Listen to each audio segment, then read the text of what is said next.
Hello and welcome again to some Late Night Magic. Last time I took on Odric with the Peacekeeper's deck using Garrick's deck, Pack Instinct. Odric was a real bugger. Now I'm on to Liliana and she has Luke, the Obedient Dead. Now I completely forget what this deck does, even though I think it's a lot of lifelink. So what I'm going to do is I'm going to go back to the Exalted Darkness deck. This will be a black on black deck, and I'll try and beat her just using normal tactics with the Obedient Dead deck. Sorry, the Exalted Darkness deck. And if that doesn't work, I'll have to rethink the strategy. I think one of the things about this campaign is, because the way the computer plays, it plays optimally all the time. You have to think about Liliana's intro. You have to think optimally about which deck to play rather than playing your favourite deck. So it's more strategic in that sense. Just have to get used to the unfairness of it all. Wow, quite a white start, isn't it? A couple of defenders. What's this one here? It's interesting. No attackers. I'm tempted to keep it. I'm going to keep it and give it a go. I'm tempted to keep it because of these defenders, and there's a lot of good land there, and I like the look of this card as well. Okay, I'll start with the forest. It's always good advice to start with this if you can't cast, because you can use this, put out a tapped land, and it's no loss to you. I can't count the number of times I've gone and put it out on the turn I need it, rather than ahead of time. Okay, so let's see what she's got. I don't think she's got many fast cards.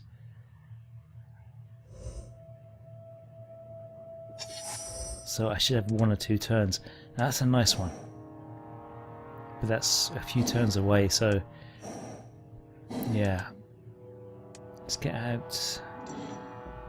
I'm trying to remember if she's got any land drop, any cards that make me lose cards. I don't think so.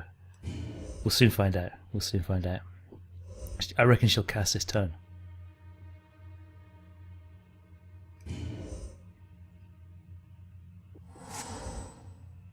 What's she got?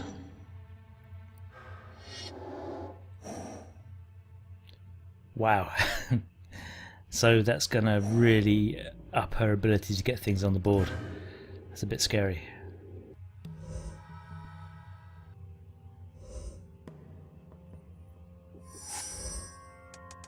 So basically that card, if you didn't see it, allows her to cast any black spell with one less colourless mana, which is a bit devastating. I'll put another plane out. And I'll get one of these guys out. These are defenders, so they can't attack, but they're great defenders, and they're exalted as well, which is obviously this deck strategy. So let's see what happens.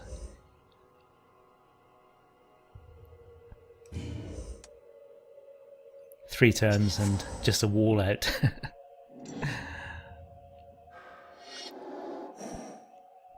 Okay, so she's out with a flyer.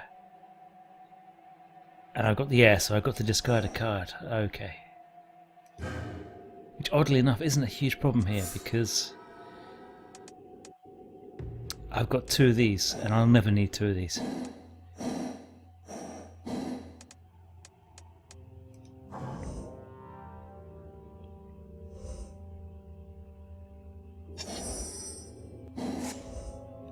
Okay, ooh, this is interesting. The Arbiter.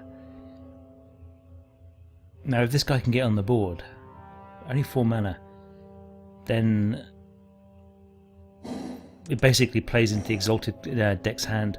No more than one creature can attack each combat, no more than one creature can block. So basically it's, one-on-one combat, which for the Exalted deck is perfect. This guy has haste as well, so that's pretty handy. I can jump straight out and do the damage now. I can't block this guy anyway. So let's get stuck in. She can't kill this guy because he's going to be attacking with 2 Exalted bonus, so it'll be a 4 attack. There aren't many cards with haste other than the red card, so a black hasted card is pretty cool. Okay, so first blood to me. For some reason the Exalted takes a long time to add up. Okay, so that's 4 damage. Obviously she didn't block, it wasn't worth losing a card over just yet.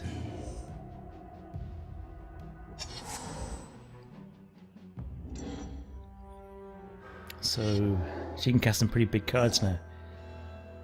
Ooh, that's nasty. I've not seen that in years. The Icy Manipulator was in the original Ice Age deck, and it was pretty much a mainstay in just about any deck. It basically allows her to tap anything. So she's going to attack. Actually, I think it's a complete hoser for this deck because she'll tap the creature I attack with. If that's possible. I'm not sure it is.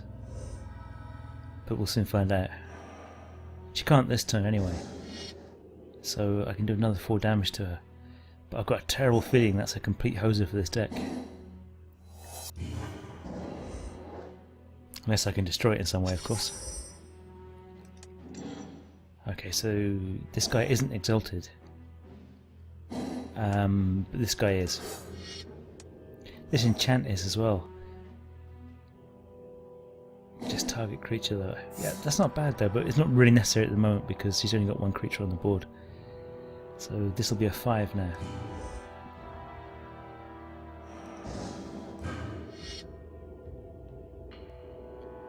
So in principle, next turn when I untap, she could instantaneously tap this creature, and that could be the end of all my attacks.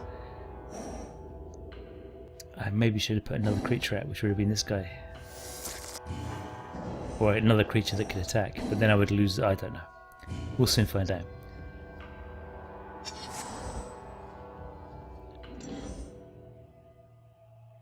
She can cast some pretty hefty stuff now. But nothing. Oh, there is something. Oh yeah, of course, murder. I was expecting that. Surprise, surprise. Okay, so I'll get this guy out, but I can't attack this turn. And I'll stick the enchantment out too, which will allow me to tap any creature on her side when I attack, which is pretty handy. But I get the feeling she's starting to gain control of me now. She's got lots of mana, and the good cards are starting to come out, so she's going to tap that card now, which is a complete waste. I can't block with it anyway, so...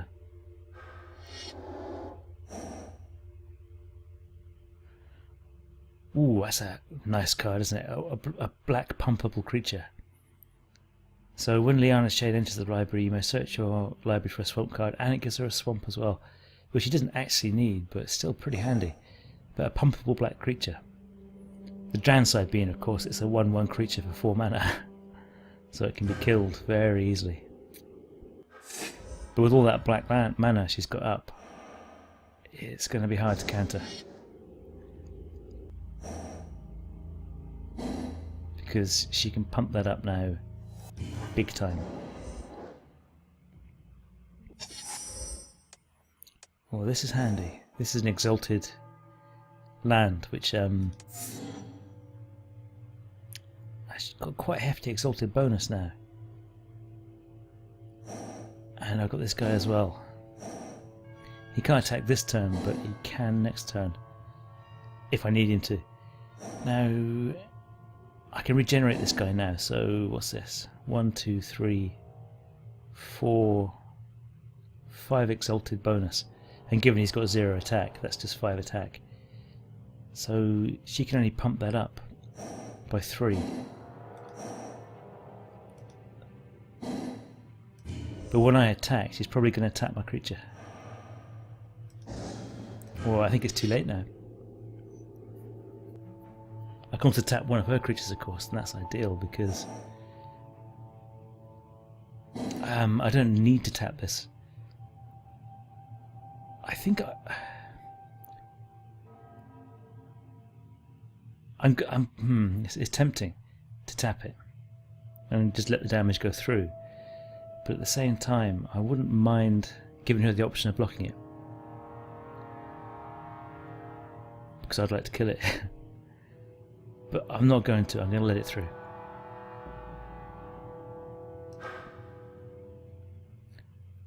Oh, sorry, I meant I was going to tap it, but I didn't in the end. So I've given her the choice to block me. It's up to her. We'll soon see. I think I'd rather done the damage actually. But I think she might block it.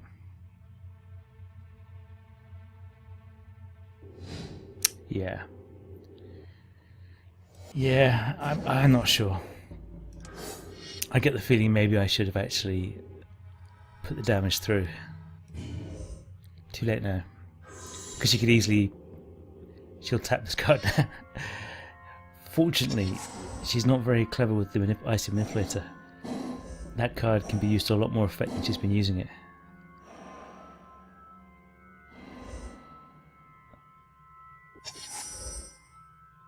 Wow, it looks like I'm having just a really good run against her.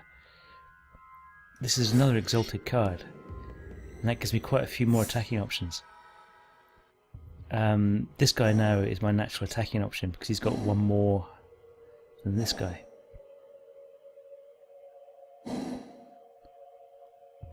Yeah, this is pretty good.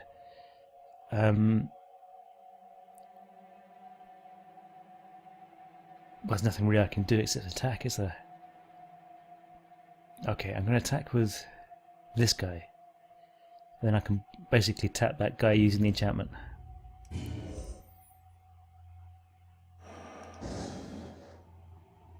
And this is guaranteed to get through.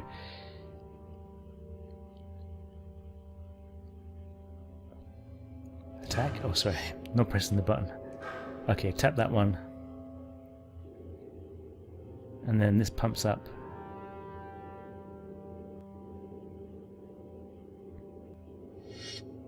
That's nice, isn't it? That's very nice. 5-9, 6-10, 7-11. If the attack had gone through last turn, she'd be dead now. So I feel a bit of a fool, but then that creature would still be alive. So it's swings and roundabouts. But I've only got to do her 4 damage, so... Yeah, she's using that really badly.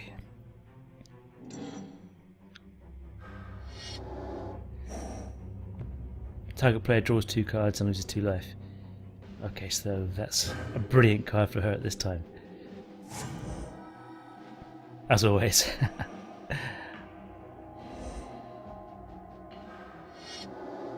Okay, what's she got? That's useless to her. Well, unless she brings out a monster, I guess. No, well, she's got some options here. She's got 3 cards in her hand. She could murder the guy I send out to attack her, so I'm gonna... well, I need to do 2 damage, so I'll send out the duty bound dead. I can regenerate them. As a matter of fact, actually, thinking this through, I can only attack her 1 card anyway. Of course, I've got this. So I'll attack her with the duty bound dead. I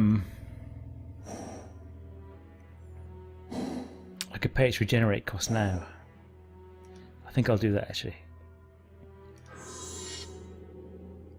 Because I've got nothing in my hand anyway, so I'm not fooling anyone. And I'll attack with it. And then no matter what she does, it'll stay alive. But I think this is her dead actually. This card here is incredibly handy.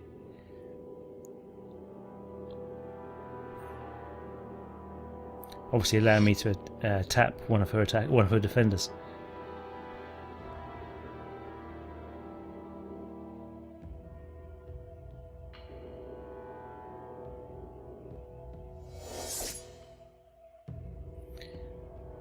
The only downside is, I mean, she's dead now. The only downside of that card is I can't actually tap her blocker. I have to tap a card when I declare my attack, so it's a bit not quite as good as it could be. But that was really easy. Given the previous 3 matches have been hell. That's a one-time easy win. I didn't even play that well. You know, my draw wasn't that great. So, yeah, Liliana's down. I've got a white flying Exalted there. I have to check that one out later on. Let's see what's next on the campaign ladder. Innistrad.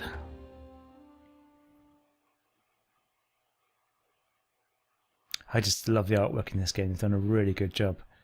Ravnica.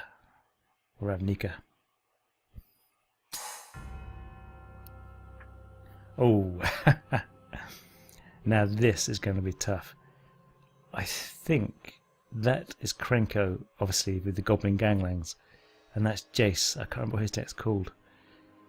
I've got a terrible feeling that that's got to be Nicol Bolas again. And he's going to be an absolute nightmare on this revenge campaign. But anyway, that's enough for tonight. That's the end of Liliana. And next I'm going to have to think about how to deal with Krenko. I'm not sure the Exalted Darkness deck's going to be good against him. I have to do some thinking. Anyway, thanks a lot for watching, and goodbye. Good night.